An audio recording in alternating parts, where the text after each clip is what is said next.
El Señor está haciendo tremendas cosas a pesar de las dificultades, las crisis. El Señor sigue siendo fiel. Amén. Y creo que cada uno de nosotros que están aquí en esta mañana tiene un testimonio de la fidelidad del Señor. Su fidelidad es grande. Y gracias a cada uno de ustedes y también al hermano que estuvo dirigiendo. Estuve bendecido durante los tiempos que estuve allá y me he dado cuenta que sigue las bendiciones aquí. Así puedo entender que es el mismo espíritu que está alimentando la iglesia de Cristo. Amén, amén. Son bellos, son guapos en esta mañana. Me ha dado cuenta de que a pesar de todo lo que estamos oyendo, de las dificultades, tenemos un Dios grande, amén, un Dios bondadoso, misericordioso, y vale la pena seguir sirviendo a Dios. Con el poco de español que hablo, voy a compartir esta mañana con ustedes la palabra de Dios que encontremos en el libro de Génesis. Por su información, Génesis no está en el Nuevo Testamento.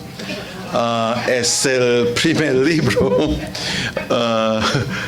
Yo decía siempre a algunos de los hermanos allá, cuando uno no viene, no es muy fiel asistiendo a los servicios, se le va a olvidar los libros.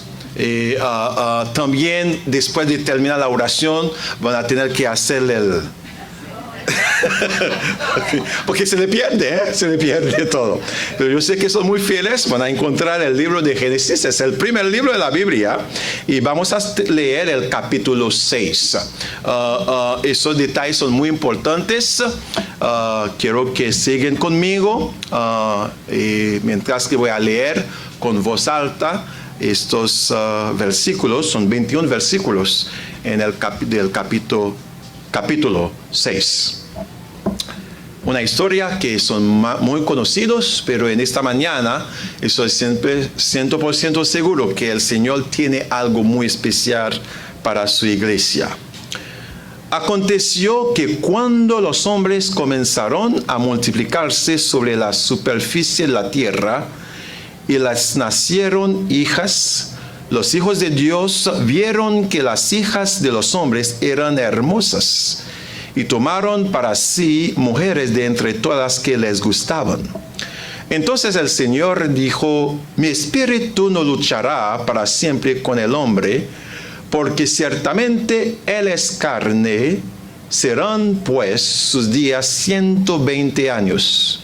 Había gigantes en la tierra en aquellos días. Y también después, cuando los hijos de Dios se unieron a las hijas de los hombres, y ellas les dieron hijos. Estos son los héroes de la antigüedad, hombres de renombre. El Señor vio que era mucha la maldad de los hombres en la tierra, y que toda intención de los pensamientos de su corazón era solo hacer siempre el mal. Y al Señor le pesó haber hecho al hombre en la tierra, y sintió tristeza en su corazón.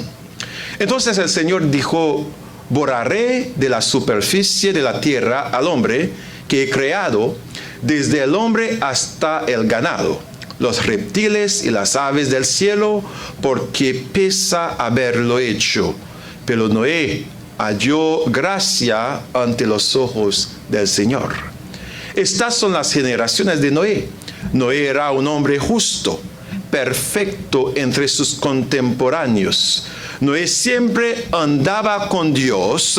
Noé engendró 3 hijos, Sem, Cam y Jafet. Pero la tierra se había corrompido delante de Dios, y estaba la tierra llena de violencia.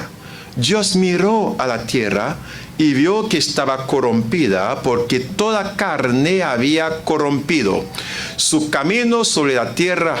Entonces Dios dijo a Noé: he decidido poner fin a toda carne, porque la tierra está llena de violencia por causa de ellos. Por eso voy a destruirlos junto con la tierra. Hazte un arca de madera de ciprés. Harás el arca con compartimientos y la cubrirás con brea por dentro y por fuera. De esta manera la harás de 300 codos, 135 metros, la longitud del arca de 50 codos, 22.5 metros, su anchura, y de 30 codos, 13.5 metros, su altura. Le harás una ventana que terminará a un codo 45 centímetros del techo, y pondrás la puerta en su costado. Harás el arca de 3 pisos. Entonces yo traeré un diluvio sobre la tierra para destruir toda carne en que hay aliento de vida debajo del cielo. Todo lo que hay en la tierra perecerá, pero estableceré mi pacto contigo. Entrarás en el arca tú y contigo tus hijos, tu mujer y las mujeres de tus hijos. Y de todo ser viviente de toda carne meterás 2 de cada especie en el arca para preservarles la vida contigo. Macho y hembra serán de las aves según su especie, de los animales según su especie y de todo reptil de la tierra según su especie. 2 de cada especie vendrán a ti para que les preserves la vida. Versículo 21. Y tú toma para ti de todo alimento que se come y almacénalo, y será alimento para ti y para ellos. Así lo hizo Noé, conforme a todo lo que Dios le había mandado, así lo hizo. Amén. Padre, lo amamos. Le damos gracias por sus bendiciones. Gracias por su misericordia. Gracias por su protección durante los primeros 6 meses de este año. Y contamos una vez más sobre su gracia para el resto de este año. Gracias por este hermoso domingo. Podemos estar aquí, alabar su nombre y escuchar su santa palabra. En esta mañana le pedimos una vez más, Padre, renuévanos. Danos la fortaleza que necesitamos para poder seguir firmes y adelante. En el nombre de Cristo le pedimos todo. Amén. No tiene que irse en el gym hoy en día porque se ha hecho suficientemente de ejercicio. Pueden sentarse. Amén, amén. El tema de esta mañana es muy raro. La teología escondida del arca de Noé. La teología escondida del arca de Noé. Muchos van a decir, bueno, es muy probable que el pastor Pierre va a escribir un libro y ha tomado un tema, ¿me entiendes?, para llamar mucha la atención de la gente. En el libro de Génesis 6 hasta 9, hemos visto que Jehová Dios decidió restaurar su creación. Esto se hizo con un desastre que había afectado de forma global al planeta, el planeta. Se trata del diluvio, con el que el mundo se revierte y que se renueva de la mano de Dios. A través de la historia del arca, descubrimos una teología escondida, pero que afortunadamente se revela a los hijos de Dios. Leemos en el Evangelio según Lucas, capítulo 10, versículo 22. En este mismo momento, Jesús se regocijó en el Espíritu Santo y dijo: Te alabo, Padre, Señor del cielo y de la tierra, porque has ocultado estas cosas a los sabios y a los entendidos y las has revelado a los niños. Sí, Padre, te alabo porque así lo ha querido. Hay muchas cosas que siguen misterios para el mundo, pero por la gracia de Dios hemos recibido esta revelación. Amén. La Biblia enseña claramente que el diluvio fue un acontecimiento histórico. Sin embargo, muchos niegan la historicidad de este evento, diciendo que la inundación fue nada más un mito, o es nada más un mito o una leyenda. Otros piensan que fue un accidente climático, que no tuvo realmente un impacto global sobre el planeta. A pesar de los múltiples puntos de vista sobre el tema del diluvio, esta historia está contada en casi todas las culturas o religiones. Ahora, ¿qué pasó? El autor de Génesis nos cuenta que aconteció que cuando los hombres comenzaron a multiplicarse sobre la superficie de la tierra y les nacieron hijas, los hijos de Dios vieron que las hijas de los hombres eran hermosos y tomaron para sí mujeres de entre todas las que les gustaban.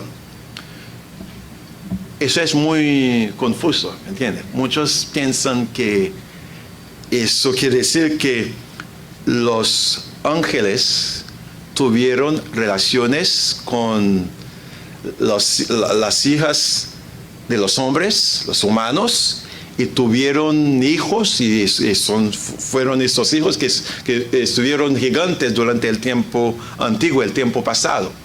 No es, aunque algunos teólogos enseñan eso, pero de acuerdo con la Biblia, los ángeles no pueden multiplicarse. Los ángeles no pueden tener relación sexual y tener hijos. Eso es imposible. Y la interpretación correcta de este pasaje es como los descendientes de Set tuvieron relaciones con los descendientes de Caín. Y fueron estos matrimonios que dieron esos hombres, que cometieron muchas maldades en la tierra. Yo creo en eso mejor, porque los ángeles no pueden procrear. ¿Está correcto mi español? No pueden procrear. Entonces, ¿qué pasó?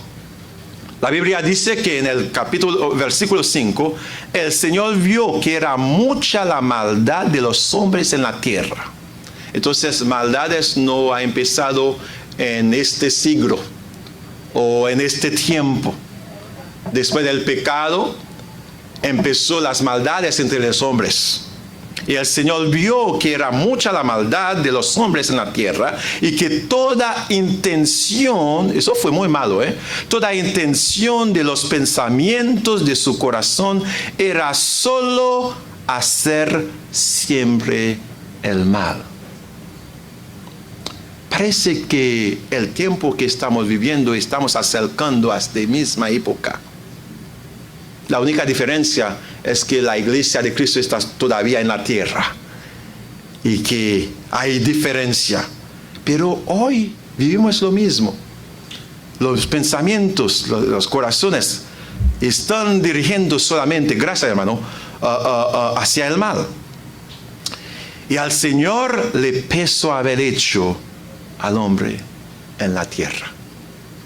Eso me puso a pensar como padre. Uno ha dedicado mucho tiempo, muchos recursos para educar a un hijo y llegó un punto que este hijo se apartó totalmente de esos valores. Eso sucede con Dios. La Biblia dice que el Señor le pesó haber hecho al hombre en la tierra y sintió tristeza en su corazón. Entonces el Señor dijo: borraré de la superficie de la tierra al hombre que he creado, desde el hombre hasta el ganado, los reptiles y las aves del cielo, porque me pesa haberlo hecho. Primero, observamos aquí en este pasaje a un Dios dueño del universo como protagonista. Él es poderoso. No hay Dios, como dice el corito, tan grande como Él. El autor del Salmo 115 está correcto. Demuestra que no hay Dios como Jehová. Es lo que observamos aquí. Que este Dios es poderoso. Este Dios es grande. Y puede hacer lo que quiere porque Él es el creador del universo. Segundo, hermanos, hermanas, también contemplamos en esta historia, en la teología del arca de Noé, la santidad de Dios. Él no tolera las iniquidades. Se trata de un Dios justo. Envió al diluvio como una sentencia a la creación que se había rebelado contra Él. Dios es bueno, amén. Dios es misericordioso, amén. Pues Dios es santo, pues Él es también justo. Amén.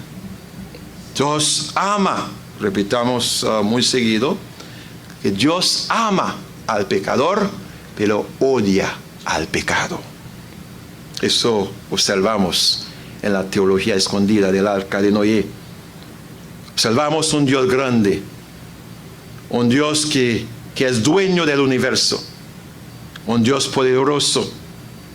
También observamos su santidad, observamos su justicia, que no tolera el pecado. Tercero, observamos en esta historia a un Dios que le gusta compartir. Dios puede hacer lo que quiere, porque Él es poderoso, Él es el creador. No necesito la ayuda de ningún especialista o expertos cuando tuvo el plan de crear el universo. Pero le gusta compartir. Y decidió en esta historia servirse con su servidor en la ejecución de su juicio. Se trata de un descendiente de Adán y Eva, Noé, cuyo nombre significa descanso, tranquilidad. Noé nació 9 generaciones más tarde. La tierra se llenó de violencia. Jehová decide enviar un diluvio durante el tiempo de Noé. Ahora bien, hermanos, si Dios usó a Noé y a su familia durante este tiempo de crisis, ahora está utilizando a su iglesia. Noé y su familia representan a aquellos que sirven a Dios. Yo sé que hay muchos aquí que tienen animales. Había muchos animales también en el arca. Y para mí los animales representan el carácter de ciertos seres humanos. Yo sé que te gusta su perro. No estoy hablando de su perro esta mañana, ni de su gato. Pero el perro es salvaje. El gato es travieso. La serpiente es astuta. El león es feroz. Y Noé no pudo persuadir a su familia y obligar a tantos animales a entrar en el arca. Todo sucedió por una manera supernatural. Los miembros de su familia podrían negar su oferta para entrar en el arca, porque tenían libre albedrío, pero fueron elegidos, predestinados por la presencia de Dios para ser salvos y liberados del diluvio. Hoy el Señor está utilizando su iglesia para proclamar las buenas. Amén. El juicio de Dios está acercando. Y la iglesia tiene que levantarse y compartir este mensaje de vida o de muerte a este mundo. En la teología escondida del arca de Noé, pero gracias a Dios que se ha revelado a nosotros en esta mañana, Él nos recuerda, es un recordatorio del juicio final del mundo. Dice la Biblia en el libro de Mateo, capítulo 24, del versículo 36 a 39, lo que ocurrió en los días de Noé ocurrirá también en la venida del Hijo del Hombre. Porque en los días anteriores al diluvio, los hombres comían y bebían, se casaban y se daban en matrimonio, hasta el día en que Noé entró en el arca, y no supieron nada de ello hasta que vino el diluvio y se los llevó a todos. Así será, dice la palabra de Dios, en la venida del Hijo del Hombre. Amén. Observamos un Dios dueño del universo en la teología del arca. También contemplamos su santidad, su justicia. Tercero, Él se sirvió de este hombre que la Biblia identifica como Noé, que fue justo, perfecto entre sus contemporáneos. Y también es un recordatorio del juicio final del mundo.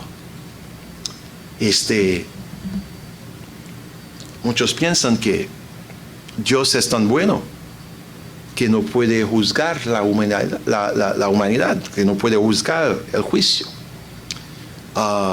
Si Dios no ha hecho eso, pienso que aquellos que vivieron en el tiempo de Sodoma y Gomorra, ellos van a traer a Dios al corte. Porque, muchas cosas que estuvieron pasando en aquel tiempo están pasando hoy en día. Eso quiere decir que el juicio de Dios viene pronto. Eso es un recordatorio en esta mañana. Número 5. Así como Noé y su familia asumieron su responsabilidad en el plan de Dios, la palabra de Dios también exhorta a la iglesia a asumir también sus responsabilidades. Había tantas maldades en la tierra, Noé podía decir, mira, tengo muchas cosas que hacer, Dios es mejor que busque a alguien más. Pero Noé asumió sus responsabilidades. Y si observa bien, no había caído agua antes del diluvio en la tierra. No había, huracanes antes que había caído este agua del diluvio.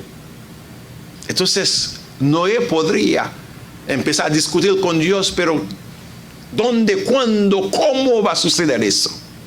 La Biblia dice que creó y asumió sus responsabilidades construyendo este arca, porque Dios, su Dios, lo había pedido que lo haga. Y Él lo ha hecho. Él lo ha hecho. Construyó el arca, asumió sus responsabilidades, exhortando a sus contemporáneos de arrepentirse, porque viene el juicio de Dios. La Biblia enseña en 2 Corintios capítulo 5 versículos 19 y 20, porque Dios estaba en Cristo reconciliando al mundo consigo mismo, no imputado a los hombres sus delitos, y ha puesto en nosotros la palabra de la reconciliación. Actuamos pues como embajadores de Cristo, como si Dios exaltará por medio de nosotros. Os rogamos en nombre de Cristo que os reconciliéis con Dios. Eso es nuestra responsabilidad. Y esta responsabilidad empieza con miembros de nuestras familias.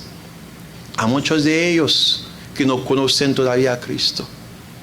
A muchos de ellos que están en contravención, separados de Dios. Hay que orar hay que seguir compartiendo con ellos para que un día puedan llegar a ver esta luz. Un día pueden empezar a vivir esta vida abundante que solamente Cristo puede ofrecerlo. Hemos tomado una decisión después del COVID, es empezar a estudiar las doctrinas fundamentales de la fe cristiana. Porque hay muchos estos días que se están apartados de Dios por la sencilla razón de que no están sobre la roca. No conocen realmente a Dios. Sirven a Dios con emociones, pero realmente no conocen a Cristo. Porque conocer a Cristo permite que el hombre tiene como esta paz que no viene del mundo. Conocer a Cristo le da un equilibrio, amén, un balance con la vida. Hay muchos hoy en día que se han desamparado, se han ido muy lejos, abandonando las cosas del Señor, porque no fueron fundados sobre Cristo. Es importante hoy en día que, como Noé lo había hecho, informando, exhortando, compartiendo, proclamando el juicio de Dios, así debe de hacerlo la iglesia también, hoy en día. Solo el Evangelio puede transformar al hombre y llevarlo a la comunión con Dios. Alguien dijo que Dios nos ha formado, el pecado nos ha deformado, solamente Cristo puede transformarnos. Jesús no solo ofrece una vida a sus seguidores, sino una vida eterna. Jesús no solo ofrece una vida eterna, sino una vida eterna de calidad. Amén. Nick, es un teólogo, dijo: si los cristianos de hoy son un pequeño rebaño en un mundo ajeno a Cristo, nuestra situación es similar a la de la iglesia primitiva. Es muy importante regresar y observar, moderarse sobre esta iglesia que estuvo antes. La verdadera iglesia es una iglesia humilde, comprometida y dedicada en alcanzar las armas para Cristo. Estuve hace unas horas enseñando en la clase de escuela dominical y ahí estaba dos hermanos, una pareja que recibieron a Cristo hace poco tiempo, pero el gozo que tengo viendo a esta familia, porque la hija de aquel hombre y mujer fue miembro de nuestra iglesia por mucho tiempo. Y siempre en cada reunión de oraciones está pidiendo oración para sus padres, que estuvieron involucrando en brujería. Y están esta mañana aquí. Y lo que me da mucho gusto es como la señora tiene otra hermana, también un practicante de vudú. Ella está presente esta mañana. Hay una necesidad tremenda hoy en día. Compartir la palabra con miembros de nuestras familias, con compañeros del trabajo, con aquellos que estamos haciendo negocios. Su abogado necesita oír el plan de Dios para su vida por medio de usted. Su doctor tiene que escuchar el plan de salvación. Es más, yo le traigo dinero, hay que darme tiempo también para permitir que lo hablará. Amén. Entonces hay que usar todas las oportunidades, porque la mejor necesidad, la necesidad más grande de la humanidad es el Evangelio. Muchas veces pensamos que estamos tan pequeños que no podemos alcanzar a hacer grandes cosas para el Señor. La verdad siempre ha sido servida y llevada para unos pocos. La verdad siempre ha sido servida y llevada por unos pocos. Los 300 hombres de Gedeón, los 7,000 que no doblaron sus rodillas ante Baal, los 3 hombres que permanecieron fieles al Señor en Babilonia. En el Nuevo Testamento encontramos la verdad del lado de las minorías. 12 apóstoles, 120 discípulos, 12 conversos en Efesos y unos pocos en Atenas. Aunque Paul predicó, me imagino, el mejor mensaje que jamás ha predicado. Pero fueron pocos en Atenas que recibieron el mensaje del Evangelio. Los 3,000 del día de Pentecostés, podemos decir, fue un mega church, empezó en una mega church. No. Frente a los varios cientos de miles de judíos que poblaban la ciudad ese día, eran un puñado frente a una mayoría abrumadora. Los que conocen la verdad, la verdadera iglesia, nunca serán los muchos, sino una pequeña minoría. John Wesley, dijo una vez: dame 10 verdaderos metodistas para renovar la faz de Inglaterra. Y podemos decir lo mismo en esta mañana. Pocos cristianos son suficientes para cambiar el condado Palm Beach, para cambiar el sur de la Florida, porque el Evangelio es poderoso, puede cambiar vidas. Me encantan las palabras de Cristo en Lucas capítulo 12, 32. Dijo: no temáis, pequeño rebaño, porque vuestro Padre ha tenido a bien daros el reino. Amén. En la teología escondida del Arca de Noé hemos visto que a un Dios dueño del universo. Hemos contemplado su santidad, su justicia. Dios se sirve de un servidor. A Dios le gusta cooperar, por eso está cooperando con su iglesia para hacer grandes cosas en este tiempo. Se sirvió de Noé en aquel tiempo y hoy en día se está usando su iglesia. La teología del Arca de Noé es un recordatorio del juicio final del mundo. Así como Noé y su familia asumieron sus responsabilidades en el plan de Dios, la palabra de Dios también nos exhorta esta mañana a asumir nuestras responsabilidades. Y el sexto punto es: todo es gracia.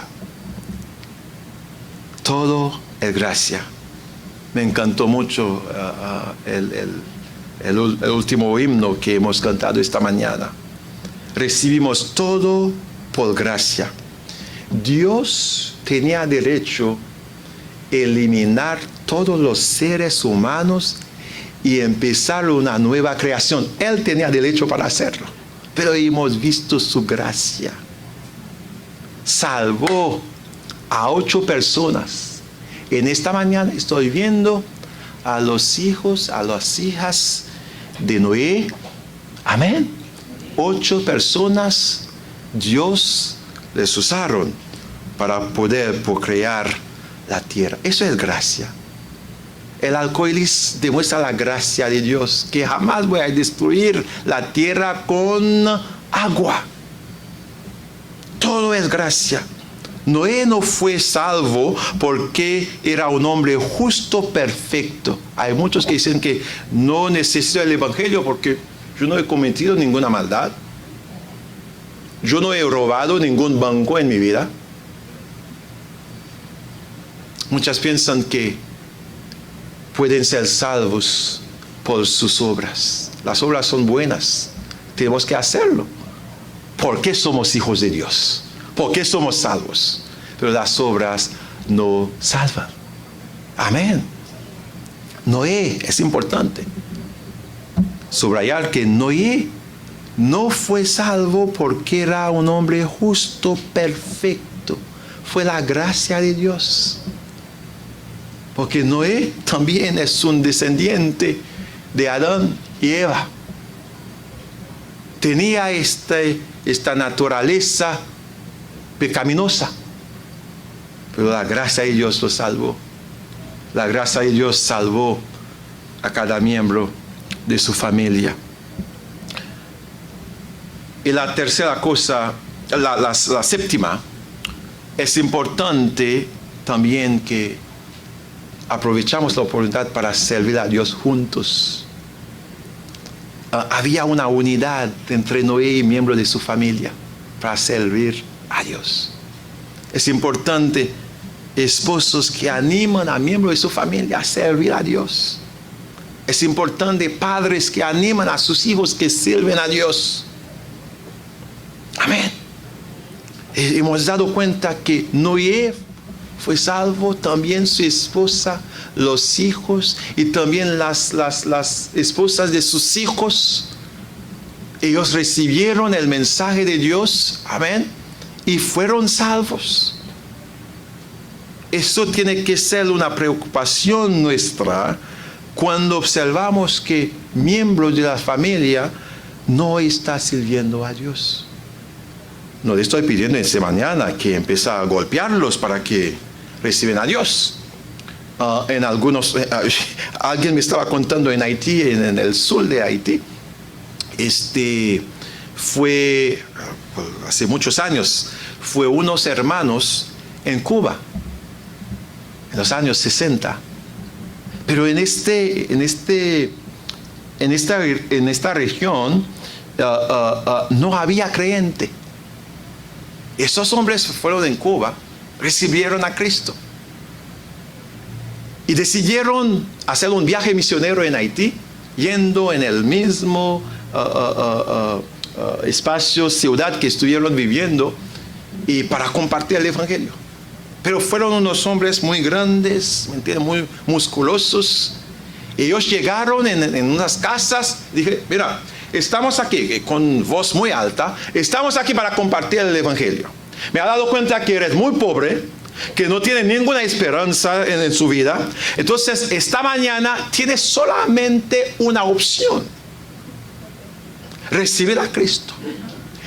Y me dijeron, no he tenido oportunidad para verificar más de esta historia, me dijeron que la mayoría de la gente que vivía en esta ciudad recibió a Cristo por miedo a estos hombres. Me imagino que hay algunos que hubieran recibido a Cristo hoy con estos hombres. Amén. Pero no. Compartir la palabra con amor. Demostrar que es una urgencia. Es una urgencia. Y siempre lo he dicho durante estos últimos años, todos aquí estuvieron cualificados para morir.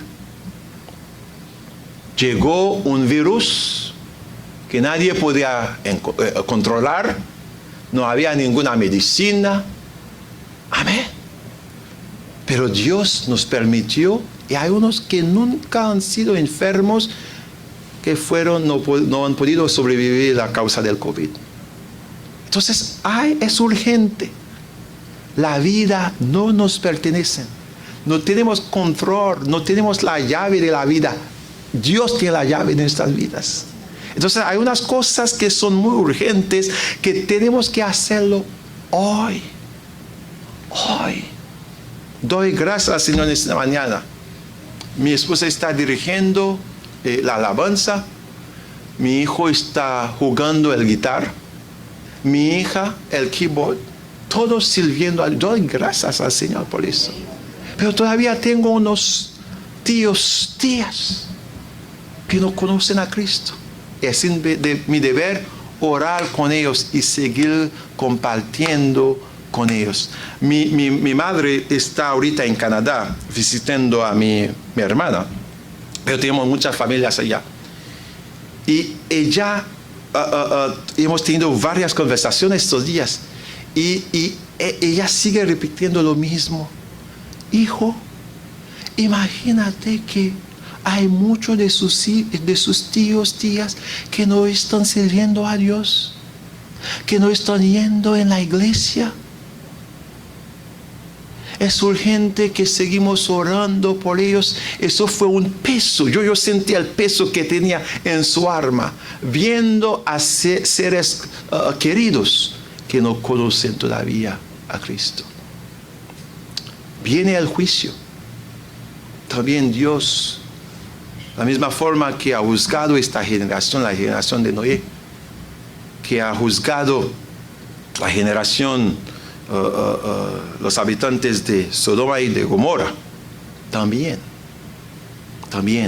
tiene plan para juzgar al mundo, este mundo que estamos viviendo. Pero la gracia de Dios es todavía disponible. Amén. Dios quiere salvar. Dios quiere salvar. Y no es una casualidad que estamos juntos esta mañana y Él sigue diciendo, exhortando a cada uno de nosotros que toma esta misión en serio, como lo había hecho Noé, compartiendo con su generación que hay un juicio que viene y hay salvación en Dios. Hoy hay salvación en Cristo. Que el Señor lo bendiga en esta mañana.